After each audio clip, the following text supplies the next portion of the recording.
Et bonjour à tous, mon nom est François Letarte. Bienvenue sur ma chaîne JDR des 30, une chaîne consacrée aux jeux de rôle sur table et une vie de rôliste dans ce décor enchanteur. Meilleur moment, meilleure place pour parler de l'amour. Et oui, c'est une réponse à coup critique, question, encore une fois une question reliée avec une fête courante là, dans nos mœurs et coutumes. Ah ouais, mais tu sais, ceux qui me suivent savent à quel point j'aime ça faire des games de Noël puis d'Halloween, puis il faut absolument que ça arrive. Non, je suis pas très là-dedans. Tu sais, je dis, j'ai encore un peu le même discours là-dessus. C'est que, tu sais, dans le fond, oui, dans mes univers de jeux de rôle, il y a des fêtes qui peuvent subvenir. Mais tu sais, je ne forcerai pas la chose nécessairement. Tu sais, si ça l'a donné qu'il y a une Saint-Valentin, pourquoi pas. Ça veut pas dire que dans mes games, ça va être le 14 décembre, tu sais. Le 14 décembre. 14 février. Bon, ok, je suis mêlé dans mes dates. Donc, c'est ça. Donc, mais... j'ai rien contre ceux qui le font, là, on s'entend, là, faites ce que vous voulez. J'ai même vu Coup Critique qui a proposé un scénario de DC. Je pense ils ont proposé un scénario de DCC qui est vraiment avec des petits cœurs dessus. Là. Bon, c'est ça. Dans le fond, vous faites le scénario que vous voulez au moment que vous voulez. Mais là, moi, est-ce que j'ai vraiment forcé la chose? Absolument pas. Sauf que je me rappelle d'une game où la Saint-Valentin était mis de l'avant et on est allé avec ça. Et ça fait à peu près un an, en fait.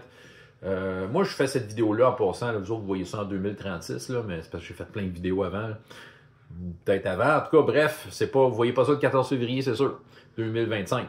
Mais il y a un an de ça, donc en 2024, dans les alentours du 14 février, j'ai joué à Uncharted Worlds, un PBTA de science-fiction. Là-dedans, on est l'équipage d'un vaisseau spatial qui s'appelle le Seconde Chance.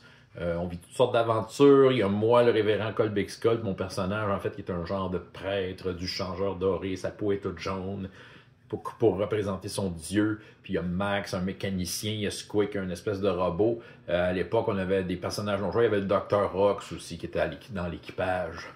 Un scientifique. Et à travers les games est apparu différents personnages non joueurs. Et il y a eu des intérêts amoureux. Dr. Rox versus l'archi-général de l'armée de Mars, Myriam Wesley, il y avait un certain intérêt et tout ça. Fait que, il a mis de l'avant comme, on se fait une petite soirée, dans la game, c'est arrivé, c'est ça. Fait que, le Dr. Rox et Myriam Wesley, ils se sont fait des affaires cute. Max, plus ou moins que des personnages non joueurs qui vivent dans le vaisseau. Fanny, entre autres, qui est comme une fille qu'on a récupérée sur une planète, puis dans le fond, qu'on héberge, puis elle est avec nous autres. Ben, il y a comme un petit intérêt amoureux qui s'est jamais développé au-delà de ça, mais il y avait des affaires cute, il apprenait comme dans le passé que ça se donnait des cartes de Saint-Valentin. Fait que c'est pas mal le plus que j'ai vu là. Je me souviens pas Squick, Stéphanie a fait quoi. Et mon personnage dans tout ça, il était très neutre. Il y a autre chose à faire que de fêter à Saint-Valentin. Il est là pour le changeur doré. Parlant d'amour, pourquoi pas ouvrir le sujet, révérend Colbeck Scott. Dans mon background, j'ai eu une relation avec quelqu'un, puis bon, ça a donné différentes affaires parce que cette personne-là est revenue un peu dans ma vie. Je pense qu'en fait, elle m'a.